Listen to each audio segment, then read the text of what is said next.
J'étudie un organisme complètement fou qui s'appelle le blob, qui ressemble à une omelette, qui pourrait peut-être nous permettre de vivre éternellement.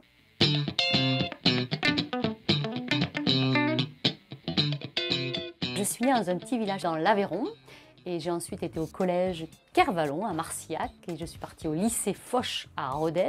Ensuite, j'ai voulu faire des études, mais les études, on est obligé de sortir de l'Aveyron. Donc ça m'a permis d'aller à l'université Paul Sabatier à Toulouse en biologie. Pendant mon doctorat, j'ai alterné entre l'université de Toulouse et l'université de Bruxelles en Belgique. Ensuite, je suis partie en post-doctorat au Canada et en Australie.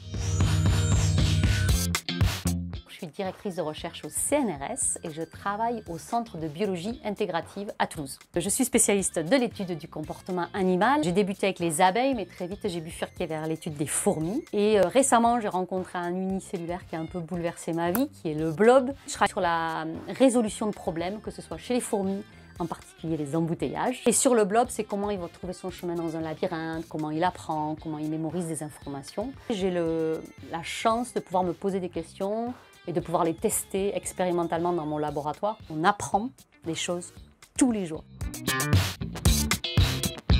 Je viens de la campagne, très attirée par la nature en général, les animaux. Je collectionnais les animaux de compagnie. C'est qu'en troisième année d'université que j'ai découvert en fait l'éthologie, qui est l'étude du comportement des animaux.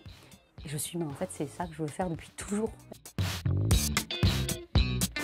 La découverte de l'apprentissage chez le blob, c'est ce qui a changé ma vie. J'avais en tête de voir si le blob pouvait apprendre, même s'il n'avait pas de système nerveux. Je publie comme on fait d'habitude et du coup on m'invite à écrire un livre sur le blob. Et là part une espèce de folie autour du blob. Il part dans l'espace avec Thomas Pesquet. Et je me suis mis à faire de plus en plus de médiations, de conférences, des films, des livres. Il faut vraiment suivre ses rêves.